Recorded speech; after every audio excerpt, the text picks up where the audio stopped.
नमस्कार, यूपी मिश्रा का इनसाइड झारखंड की ओर से। आज भी पूरा सेटिंग हमारे टेक्निकल डायरेक्टर आदरणीय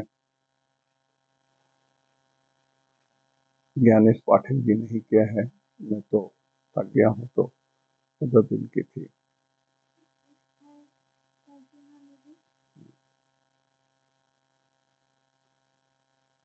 पार्ट 1 हम बोल चुके हैं, जरा उसको सुनने के पहले एक बार पार्ट 1 आप चेक कर लीजिएगा। मैं बोलना क्या चाहता था कि मैं राशि के अनुसार ये चंद्र ग्रहण आपको कैसा सूट किया। चंद्र ग्रहण हो गया है, मैं फिर भी बोल रहा हूँ, पूरा टीवी बंद हो गया होगा, कहीं कोई नहीं बोल रहा है, लेकिन अकेला बंदा मैं बोल रहा हूँ। Either I am a fool और I want to, even I just want to you to be alert. उसका रीजन है, मैं बताऊंगा। कारण कि कल भी रात में भूकंप आ गया, आप तो देखे ही होंगे, and it is in centred in Nepal, which is north east from India, near to China. और हम संघात चक्र में जो बात बताए हैं उसको जरा ध्यान से देख लीजिएगा। जैसे कुरुक्षेत्र हमने कहा था, नक्षत्र भरनी जो है कुरुक्षेत्र को बोलते हैं, दिल्ली को बोलते हैं, तो दिल्ली को भी इफेक्ट किया। तो वो पार्ट 1 जरा एक बार देख लीजिएगा, उसके बाद मैं पार्ट 2 बोल रहा हूं। पहली बात तो यह है कि सूरज ग्रहण का जो प्रभाव है, हमने पहले कहा कि जितने घंटे लगते हैं उतने महीने प्रभाव रहता है। जितना घंटा उतना महीना, और जितना मिनट उतने दिन। उसके हिसाब से सूरज ग्रहण का प्रभाव 27, 12, 22 तक है। मतलब लगभग पूरा दिसंबर है, 3 दिन छोड़ करके, अंतिम 3 दिन छोड़ करके। और अभी नवंबर है, तो ये भी करीब करीब लगभग 20 दिन है। तो सूरज ग्रहण का प्रभाव 27, 12, 2022 तक है, और चंद्र ग्रहण का प्रभाव 17 मार्च 2023 तक रहेगा।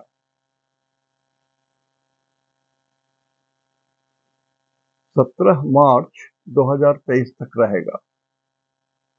तो 27, 12, 22 तक, जरा इस शब्द को थोड़ा ध्यान से सुनिएगा। 27, 12, 22 तक सूरज ग्रहण का प्रभाव और चंद्र ग्रहण का प्रभाव कॉमन एक साथ चलेगा। सूरज ग्रहण का प्रभाव चल ही रहा है, और ये चंद्र ग्रहण हुआ, उसका भी प्रभाव साथ साथ चलेगा। So up to 27/12/22 it is a loaded period. चंद्र ग्रहण का भी प्रभाव और सूरज ग्रहण का भी प्रभाव पड़ेगा। तो जिनके लिए बुरा उनके लिए बुरा, जिनके लिए अच्छा उनके लिए बहुत अच्छा। और विद्वानों ने हमेशा इसको कंपेयर किया महाभारत काल से, कि उसमें भी जो ग्रहण 15 दिन के अंदर लग गया था, ये भी 15 दिन के अंदर लग गया, इसलिए ये थोड़ा कठिन है। ठीक है, धारणा से मैं इनकार नहीं कर रहा हूं, लेकिन महाभारत काल में एक और बात हुई थी जिसको सबों ने इग्नोर कर दिया। वो ये कि पक्ष जो था न 15 दिन का था न 14 दिन का था, वो 13 दिन का पक्ष था। मतलब 2 तिथियां लोप कर गई थी। सारी तिथियां रहती हैं तो 15 तिथि होते हैं एक पक्ष में, एक तिथि लोप होता है तो 14 दिन होते हैं, 2 तिथियां लोप होती हैं तो 13 दिन का पक्ष होता है। तो महाभारत काल का जो समय था उसमें 2 तिथियां लुप्त थी, और फिर उसमें 15 दिन के भीतर में 2 पड़े थे। तो यहाँ पर जो थर्ड पॉइंट है तिथि वाला वो नहीं है, इसलिए जितना तूफान मचाया गया शायद उतना निगेटिव असर नहीं होगा। तो इसको महाभारत काल से कंपेयर करने की कोई जरूरत ही नहीं थी, कारण कि जैसे पंचांग के 5 अंग होते हैं उसी तरह से यदि कंपेयर करना है तो आपको तिथि नक्षत्र सब कुछ कंपेयर करना है। तो कम से कम 13 दिन का जब पक्ष होता है तभी बड़ा गड़बड़ होता है, लेकिन जब तक 14 दिन और 15 दिन का पक्ष होता है तब तक वो सामान्य में गिनती होती है। तो जो लोडेड पीरियड है वो है अप टू 27 दिसंबर 2022 तक। उसके बाद सिर्फ चंद्र ग्रहण का असर रहेगा 28/12/22 से लेकर के 17/3/23 तक। इसको जरा याद कर लीजिए, नोट कर लीजिए, जो लोग विद्यार्थी हैं उनको बोल रहा हूं। तो सूरज ग्रहण का असर 27/12/22 तक रहेगा, चंद्र ग्रहण का भी असर 27/12/22 तक रहेगा, दोनों एक साथ चलेंगे। और 28 तारीख के बाद से 28/12/22 से लेकर के 17/3/23 तक सिर्फ चंद्र ग्रहण का प्रभाव रहेगा।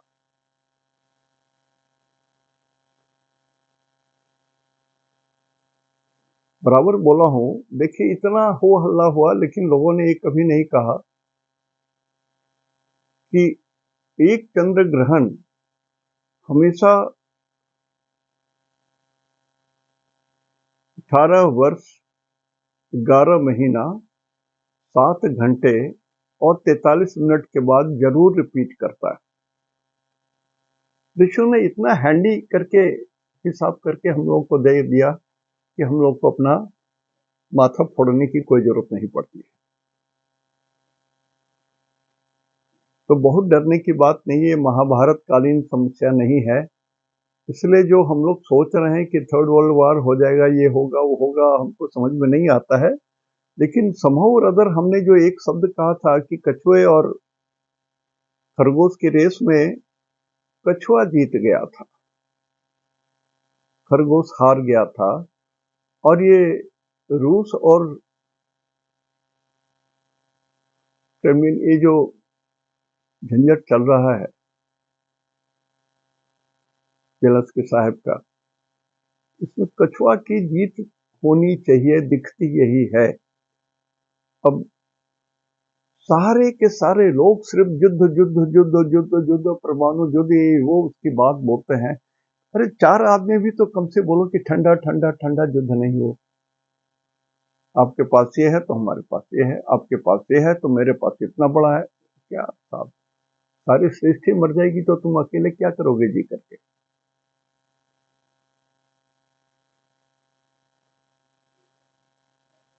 इस बात को समझ में आना चाहिए। तो आज मैं नक्षत्र सिद्धांत से बोल रहा हूं। इस बार जो नक्षत्र चंद्र ग्रहण से प्रभावित हुआ वो था भरणी, और ये मेष राशि में था। तो भरणी नक्षत्र में लगा तो भरणी नक्षत्र सबसे पीड़ित। तो जन्म तारा भरणी, पूर्वा फाल्गुनी, पूर्वाषाढ़ा, शुक्र के नक्षत्र हैं।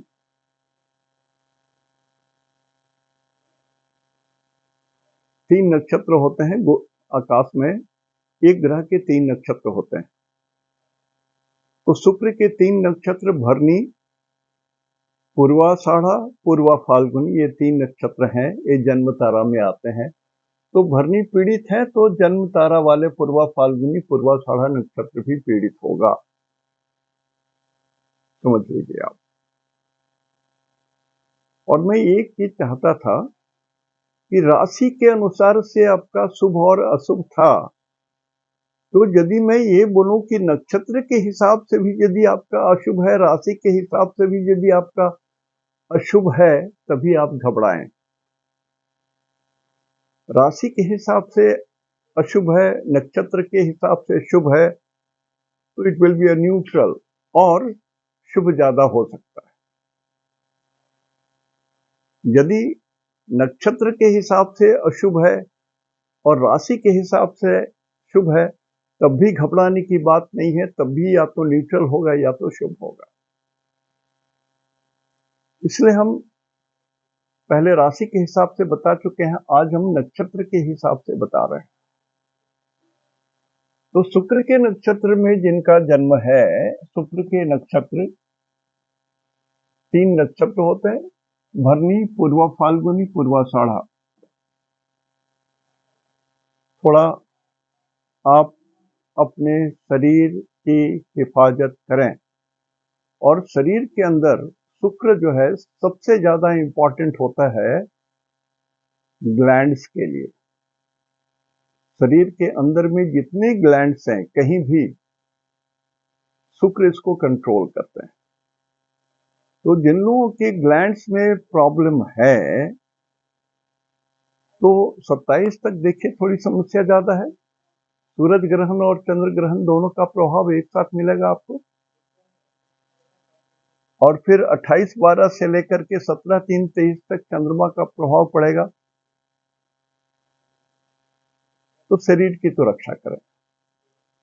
और 25 तारीख को हमने सूरज ग्रहण के बारे में बताया था, उसमें भी हमने यदि कहा होगा कि शुक्र के नक्षत्र वालों के ये नक्षत्र खराब हैं, तो आप जरूर खराब समझ लीजिए, प्लीज ये ध्यान दीजिए।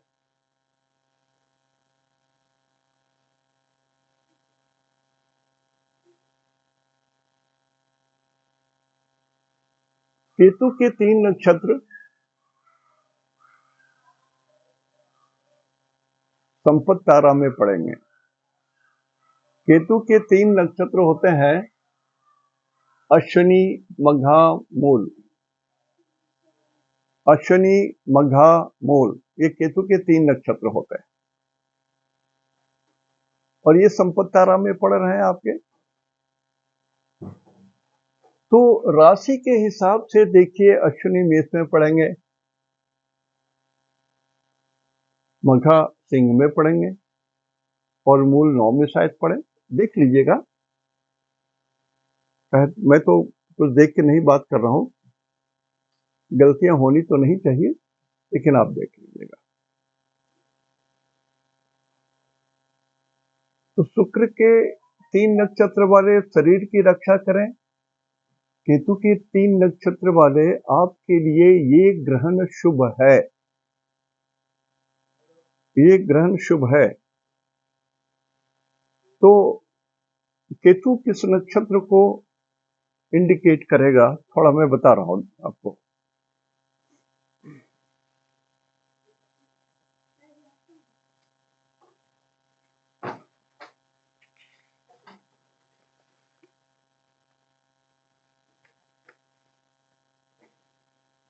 अश्विनी हरिद्वार को रिप्रेजेंट करता है,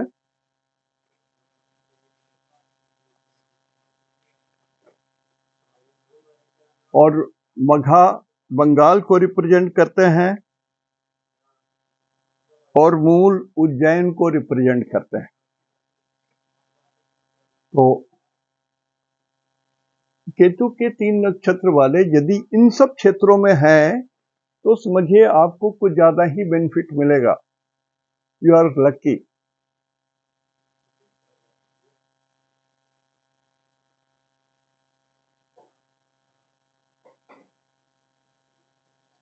थोड़ा सा साउंड कट कीजिए। अच्छा, बुध के 3 नक्षत्र, बुध के 3 नक्षत्र चंद्र ग्रहण वालों, चंद्रमा ग्रहण जो लगा है, चंद्र ग्रहण, उसमें बुध के 3 नक्षत्र जो हैं, रेवती, आश्लेषा और ज्येष्ठा,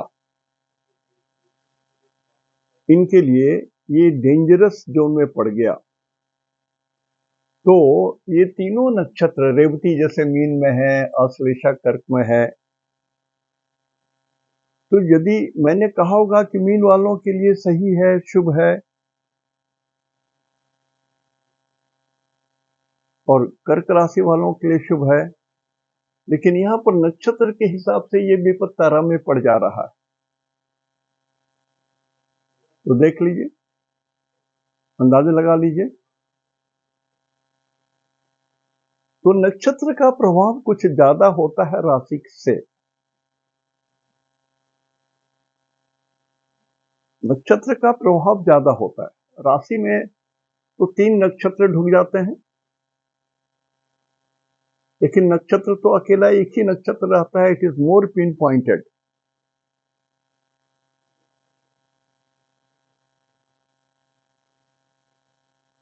तो 27, 17, 3, 23 तक बुध के 3 नक्षत्र वाले थोड़ा सावधान रहें। स्किन का कोई रोग ना हो, बुध स्किन को बोलते हैं। बोली आपकी प्रिय हो न तो बोली के कारण झंझट हो जाए। डॉक्यूमेंटल मिस्टेक ना करें। जो लोग लिखा पढ़ी कर रहे हैं, खतियां लिख रहे हैं या कुछ डॉक्यूमेंट्स बना रहे हैं, कोर्ट कचहरी में काम करते हैं, तो जो डॉक्यूमेंट्स बनाते हैं या देखते हैं या आपके रिकॉर्ड्स हैं या आपके खाता पत्र हैं, आपका बिजनेस बड़ा बिजनेस है, तो आप यदि आपके अकाउंटेंट ठीक नहीं है तो चेक करवा लीजिए अपने किसी अच्छे जो लेखाकार हैं उनसे आप चेक करवा लीजिए। नहीं तो अचानक कहीं कहीं से उलटते पुलटते झंझट आ जाएगा आपके दरवाजे पर। Keep your papers tidy, neat and clean. और मैं तो कहूंगा कि 17 मार्च तक कोई एग्रीमेंट, कोई परचेजिंग, कोई बड़ा डील ना करें।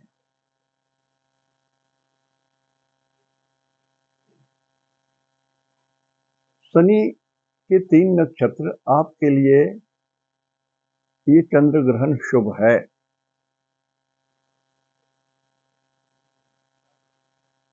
शनि के 3 नक्षत्र हुए पुष्य, अनुराधा और उत्तराभाद्रा। आपके लिए नक्षत्र, ये जो चंद्र ग्रहण पड़ा ये शुभ है। तो पुष्य कर्क में है, अनुराधा वृश्चिक में है, उत्तराभाद्रा 11 में पड़ेगा सर। उत्तराभाद्रा रेवती मीन में पड़ेगा। तो चेक कर लीजिएगा हमने आपके राशियों के बारे में क्या कहा और नक्षत्र के बारे में। यदि ये जैसे ये शुभ पड़ रहा है, ये कल्याण करेगा। यदि आपका जन्म पुष्य नक्षत्र में हुआ है, अनुराधा में हुआ है और उत्तराभाद्रा में हुआ है, तो ये चंद्रमा का जो प्रभाव है, इवन सूर्य ग्रहण और चंद्र ग्रहण का मिला हुआ जो पीरियड है अप टू 27/12/22 तक भी ये आपके लिए शुभ जाएगा। माइंड इट, इस बार दोनों नक्षत्र का जो ग्रहण का, सूर्य ग्रहण और चंद्र ग्रहण का रिजल्ट एक साथ कॉमन चल रहा है।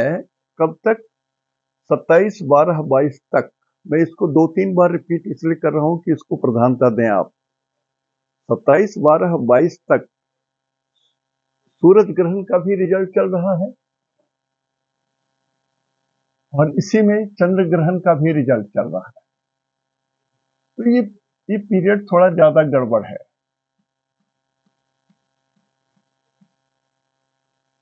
तो सूरज ग्रहण और चंद्र ग्रहण दोनों का रिजल्ट इफेक्ट चल रहा है, अच्छा या बुरा। तो जिनको बुरा हो रहा है तो उनको ज्यादा बुरा होगा।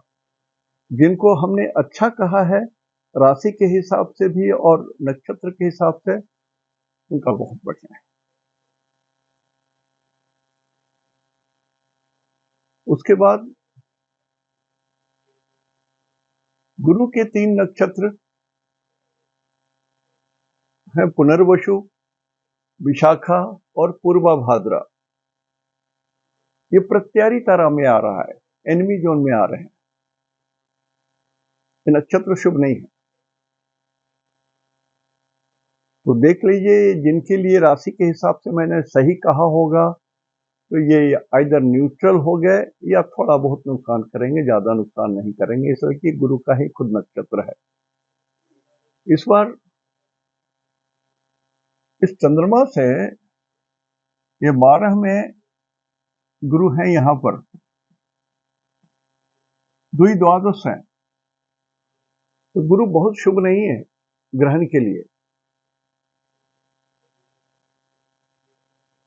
ग्रहण को पापक ग्रह समझ लीजिए, मेष राशि में लगा है तो मेष राशि में ग्रहण लिख दीजिए और समझ लीजिए ये पापक ग्रह है।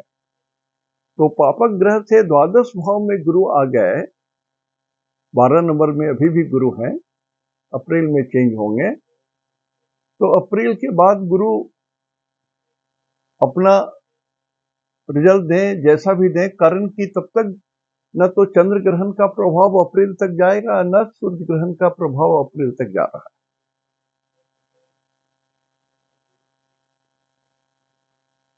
तो गुरु के 3 नक्षत्र वाले ध्यान रखें, गुरु के अमूमन जो प्रॉब्लम है वो ठेहुने में आते हैं, नी में आते हैं, KNEE नी, और लेग्स में, फुट में आते हैं, पैरों के 5 उंगलियां, 10 उंगलियां हो गए, चंगुल हो गए, एड़ी हो गया, और जिनका फ्लैट फुट है उनको भी ज्यादा प्रॉब्लम हो सकती है। तो इन सब जोन में जिनको कोई प्रॉब्लम एग्जिस्ट करता है, जैसे मुझे एग्जिस्ट कर रहा है, मेरे ठेहुने में भी प्रॉब्लम है, उंगलियों में भी प्रॉब्लम है, then I have to take a special care. मैं अपना एग्जांपल इसलिए दे रहा हूं कि आप समझ सकें जल्दी से।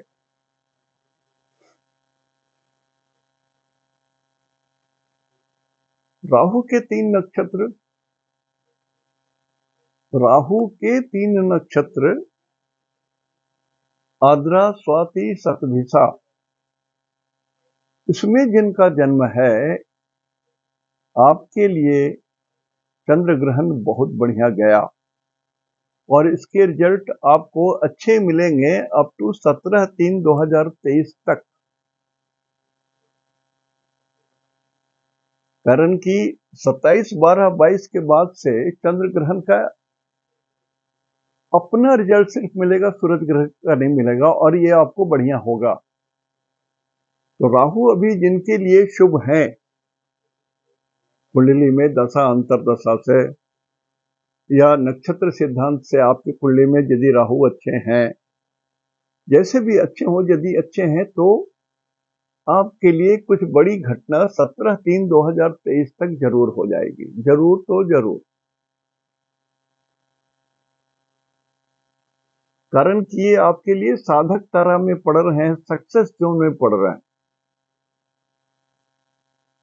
ये ग्रह सक्सेस जोन में आ गया।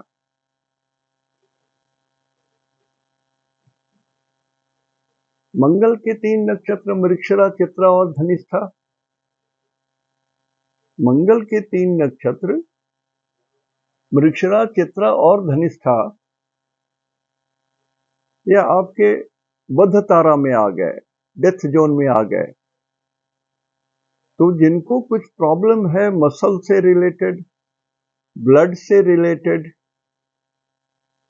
पुट्ठों से रिलेटेड, मसल से रिलेटेड, सिर से रिलेटेड, पाइल्स वगैरह की, you have to take care, you have to pay attention. मैं तो चाहूंगा कि एक बार आपका आपके डॉक्टर से मिल लेना चाहिए। कोई जरूरी नहीं है कि जब 2 महीने के बाद, 3 महीने में या 6 महीने के बाद जब अपॉइंटमेंट है तो उसमें ही मिलिए। मैं तो चाहूंगा एक बार कैजुअली दिखा लीजिए, थोड़े पैसे ही तो जाएंगे, लेकिन आपके शरीर के लिए कुछ डिटोरिएशन हो गया होगा तो वो डॉक्टर साहब पकड़ लेंगे और आपको बता भी देंगे, थोड़ा ध्यान रखिए।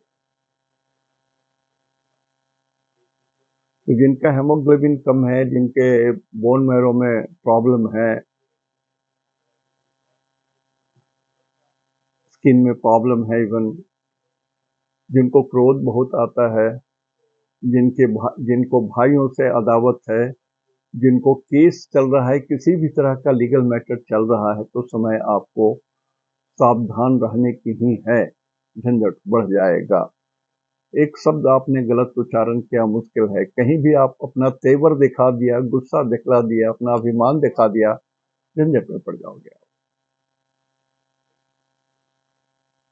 कारण इस ग्रहण का तो प्रभाव देख लिया ना, कल तो भूकंप हुआ ही है, you can not deny it. और संघात चक्र में देखिए, 1 नंबर में राहु है और 12 नंबर में गुरु है। 12 नंबर बोलते हैं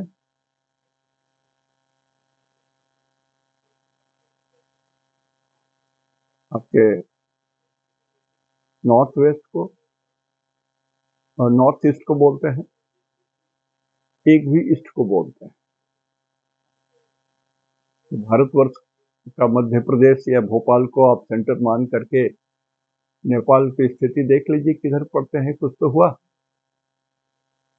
तो ये ग्रहण थोड़ा फल देंगे, लेकिन जितना ये लोग हल्ला किए हैं पंडित जी लोगों ने, माफी के साथ, नाराज मत होइएगा सर, कैसे आप भूल गए कि महाभारत काल में 13 दिन का पक्ष हुआ था और उसका आप लोगों ने कहीं जिक्र नहीं किया। सिर्फ 15 दिन के भीतर में 2 ग्रहण लग गए, 15 दिन में 2 लग गए। आप ये नहीं कहे कि दोनों सूरज ग्रहण थे 15 दिन के अंदर में, या दोनों चंद्र ग्रहण थे, या पहले सूरज ग्रहण हुआ तब चंद्र ग्रहण हुआ, या पहले चंद्र ग्रहण हुआ तो सूरज ग्रहण। ये सिमिलरिटी भी आप नहीं बता रहे। 2 ग्रहण मिले, बस हो गया झंझट। 15 दिन के अंदर में पक्ष का विचार ही नहीं किया, 13 दिनों का पक्ष था। तो भयभीत हो जाती है जनता। जैसे मैं भी बोलता हूं तो लोग भयभीत हो जाते हैं और लोग बोलते हैं उपाय बताइए। मैं तो एक ही उपाय बोलता हूं बार बार, नवग्रह का पाठ कीजिए, अपने इष्ट देव का आराधना कीजिए, कुल देवी का आराधना कीजिए। तो तीनों तरह से जो ताप है, जो कष्ट है, तीनों ओर से आप उनको सॉल्व कर सकेंगे। और जिन बच्चों को शिक्षा में गड़बड़ी हो रही है, तो संकष्टी गणेश का पाठ करें। जिनको लंबे समय से कोई कष्ट चला आ रहा है या मर मुकदमा बाधा है, तो संकष्टी गणेश जरूर पाठ करें। और साथ में मंगलवार को या शनिवार को यह सतवार पाठ कर जोई, छूट ही बंदी महासुख होई, और हनुमान जी का भी पाठ कर लीजिए। लेकिन ये 3 तो मस्ट है, नवग्रह का पाठ, इष्ट देव का पाठ या इष्ट देवी का पाठ, कुल देवी का या कुल देवता का पूजा या स्मरण। चंद्रमा के 3 नक्षत्र में जिनका जन्म है, रोहिणी, श्रवणा और हस्त, समय आपके लिए बढ़िया है, मित्र जोन में पड़ा हुआ है, फ्रेंडली जोन में पड़ा हुआ है। मतलब ये ग्रहण आपको नुकसान करने वाला नहीं, ये तो आपके मित्र है, कुछ तो पॉजिटिव मिल जाएगा। ठीक उसी तरह से सूरज के 3 नक्षत्र में जिनका जन्म है, कृतिका, उत्तराषाढ़ा, उत्तरा फाल्गुनी, ये आपके परम मित्र जोन में पड़ गए। तो सूरज और चंद्रमा ये दोनों रॉयल प्लैनेट हैं। आकाश में सूरज राजा हैं और चंद्रमा रानी है। That is why it is called a royal planet. तो ये दोनों रॉयल प्लैनेट आपके लिए शुभ हैं। तो जो लोग लॉन्ग टर्म प्लानिंग कर रहे होंगे, या अभी जो छोटे मोटे या कुछ उपचुनाव वगैरह हो रहे हैं, या नगर पालिका वगैरह को, तो यदि ये आपका ये सूरज और चंद्रमा आपके लिए मित्र और परम मित्र जोन में पड़ रहा है, तो आप आराम से लड़ सकते हैं, जीत जाओगे। शनि थोड़ा भी मजबूत हो तो जरूर, तो मैं गारंटी दे रहा हूं। तो ये स्थिति आकाश की बनी हुई है इस चंद्र ग्रहण को लेकर के, मैंने कहा। और मेरा जो मुख्य था ये कहना कि इसमें सूरज ग्रहण और चंद्र ग्रहण, इस दोनों का जो प्रभाव है ये कॉमन है आपको 27/12 तक, ये कॉमन है।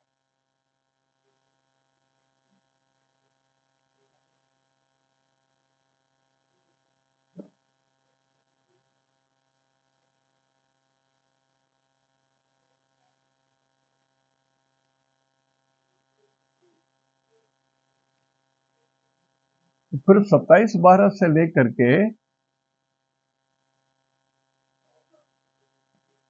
17/3 तक सिर्फ चंद्र ग्रहण का फल मिलना है।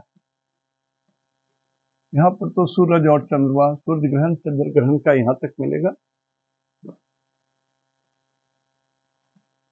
27/12 तक। और उसके बाद सिर्फ चंद्र ग्रहण का मिलेगा 17/3 तक। ये बड़ी चीज है, इसको समझ लीजिए, आपको समझना जरूरी है। और संघात चक्र में हमने जहां जहां कहा है उनको ध्यान कर लीजिए। कारण कि जैसे हमने कहा कि बुध के 3 नक्षत्र वालों के लिए विपद्यों में पड़ गया है, तो आश्लेषा जो है वो अंग प्रदेश में है। कर्ण का जो राज था, महाराजा कर्ण, अंग देश, अंग बंग कलिंग, बिहार। और ज्येष्ठा बोलते हैं मालवा को, और रेवती बोलते हैं इंद्रप्रस्थ को। तो यहां जो लोग हैं उनको थोड़ा अधिक इफेक्टिव होगा ये बुध का विपद जोन, विपद तारा में होना। तो सर आपको थोड़ा विशेष ध्यान देना है। जो हमने पूजा कहा वो जरूर कर लीजिए। उसी तरह से गुरु के 3 नक्षत्र पुनर्वसु, गौड़ प्रदेश को बोलते हैं, विशाखा नासिक को बोलते हैं, और पूर्व भाद्रा मरुस्थल को बोलते हैं। यहाँ के लोग भी अपनी हिफाजत करें थोड़ा ज्यादा, और जगहों से ज्यादा। I am pinpointing the places also. मंगल बाधक तारा में आते हैं, तो मृगशिरा जो है वो कौशाम्बी को बोलते हैं,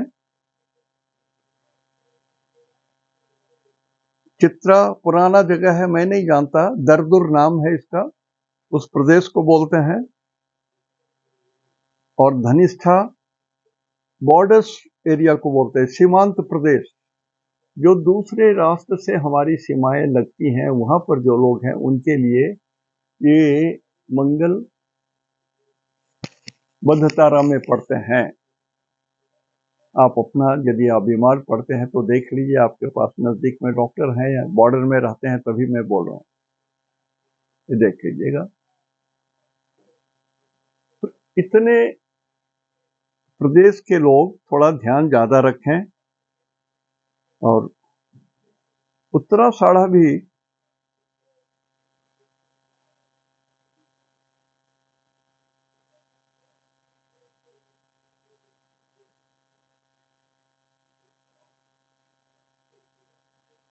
उत्तराषाढ़ा नहीं, पूर्वाषाढ़ा जो है सिंधु और सौराष्ट्र को बोलते हैं।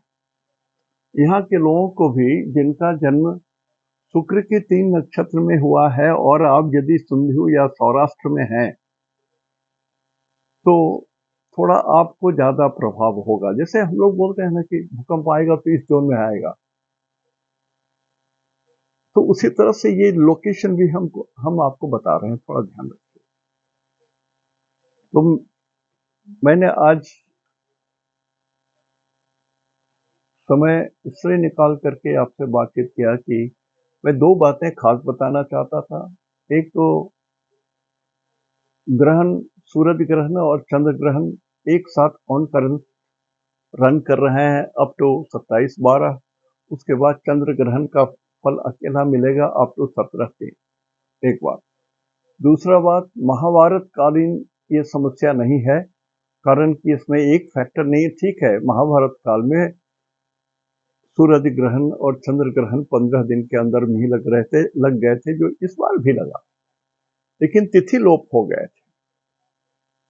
उसमें 2 तिथियां लोप हो गई थी, यहां पर कुछ ऐसा नहीं हुआ, इसलिए ये इतना भयावह नहीं है जितना की परिकल्पना की जा रही है। लेकिन इफेक्टिव तो है, जिसका प्रमाण खुद 6.3 रिक्टर स्केल का भूकंप जो है बड़ा होता है, फिर भी मात्र 6-7 आदमी का ही नुकसान हुआ और कुछ मकानों का नुकसान हुआ, प्राण हानि नहीं हुई उसमें। ठीक उसी तरह से जितनी विपत्ति की आप आशंका करते हैं उतना कुछ नहीं होगा। देखिए, नवग्रह पाठ करने से आप सभी ग्रहों का पाठ कर दे रहे हैं। 27 बार पाठ करते हैं तो सभी नक्षत्रों का पाठ हो गया। ठीक उसी तरह से आप अपने इष्ट देव का पाठ करते हैं, पूजा करते हैं, प्रणाम करते हैं, तो yes, there is somebody to take care of you. आप अकेले खड़े नहीं हो बाजार में, गॉड इज विथ यू, जो आपके इष्ट देव हैं। जन्म देने के बाद ब्रह्मा जी ने जिस भगवान को आपकी आत्मा सौंप दी थी और कहा था कि प्रभु, जब ये बालक जब कष्ट में हो और ध्यान इसको केयर करने की हो और ये प्रार्थना करे तो ध्यान दीजिए, रिक्वेस्ट किया था ब्रह्मा जी ने। ठीक उसी तरह से इसमें शास्त्रों में कहा गया है कि किसको ग्रह कष्ट नहीं देते हैं। मैं एक दो बार बोल चुका हूं, आज भी आपको मैं बता देता हूं, याद तो नहीं रहता है, संस्कृत का श्लोक है।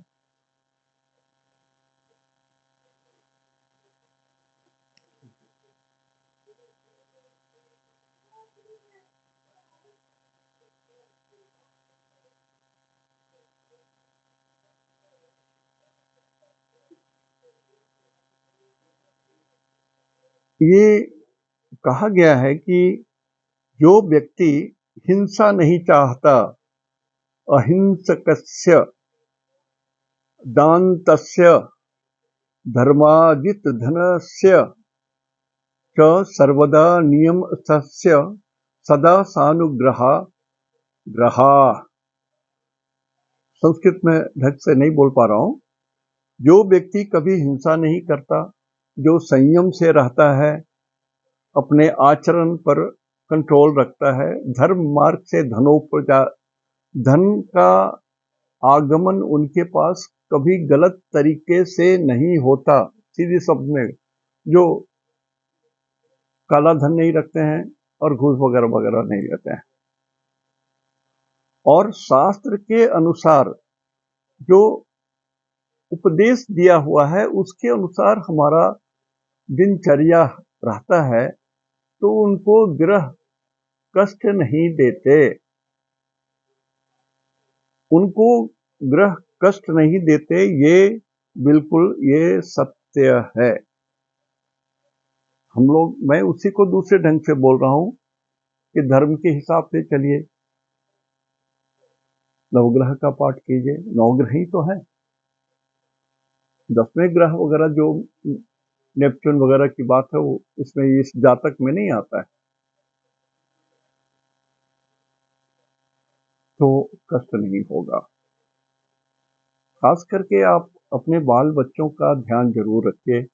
आपके बच्चे होंगे या बच्चियां हैं तो उनके नक्षत्र के हिसाब से देख लीजिए। हमने कहा है यदि कुछ गड़बड़ हो रहा है तो आपने बच्चे का नाम, नक्षत्र, राशि बोल करके, अब गोत्र बोल करके आप उसके लिए पूजा कीजिए कि भगवान, वो बच्ची है, वो ना ध्यान दे पा रही है, उसको समय नहीं है, उसको उसका ज्ञान नहीं है कि आपकी पूजा करनी चाहिए या नहीं करनी चाहिए।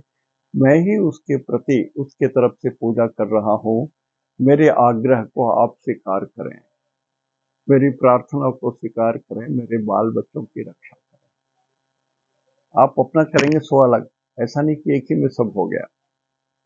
आपके 5 बच्चे हैं तो 5 बच्चों के लिए अलग अलग नाम, नक्षत्र, गोत्र वगैरह लेकर के आप पढ़ें, तो कुछ कल्याण हो जाएगा। कल परसों से ही मैं सोच रहा था बोलने के लिए, लेकिन मेरी इच्छा थी ये जानने की कि ये 15 दिन वाला बात में ये लोग पक्ष का जिक्र करते हैं या नहीं करते हैं, इस समय चुप रुक गया था।